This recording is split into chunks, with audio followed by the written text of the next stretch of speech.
রাতের ডায়মন্ড হারবার। সবাই ঘুমিয়ে পড়েছে, কিন্তু শহরের সেই বিখ্যাত বাঘের মূর্তিটা যেন আজ একটু নড়ে চড়ে বসল। সে যেন বলছে, এত বছর ধরে এক জায়গায় দাঁড়িয়ে আছি, এবার একটু শহরটা ঘুরে দেখি। প্রথমে বাঘ গেল নতুন বলে। রাতের ফাঁকা রাস্তায় নিঃশব্দে হাঁটছে সে। যে জায়গাটি দিনের বেলা এত জমজমাট, রাতের বেলা সেই জায়গা একদম শান্ত। তারপর সে ধীরে ধীরে হাঁটতে হাঁটতে গেল মুক্তাঙ্গনে। আলো ঝলমলে, চারপাশে ঠান্ডা হাওয়া, পাশেই নদী। মুক্তাঙ্গনের মধ্যে এদিক ওদিক ঘোরাঘুরি করার পর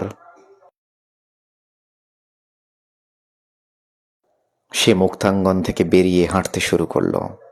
রাত তখন গভীর, রাস্তার আলো তার গায়ে পড়ে ঝিকমিক করছে। সে একা, কিন্তু শহরটা যেন তার দিকেই তাকিয়ে আছে। হাঁটতে হাঁটতে কিছুক্ষণ পর সে পৌঁছে গেল ডায়মন্ড হারবারের সেই বিখ্যাত জায়গা আই লাভ ডায়মন্ড হারবারের সামনে। আই লাভ ডায়মন্ড হারবারের সামনে গিয়ে বাঘটি বসে পড়ল এবং বলল, এ শহর আমার শহর, এ শহর ভালোবাসার শহর, এ শহর আমার গর্বের শহর।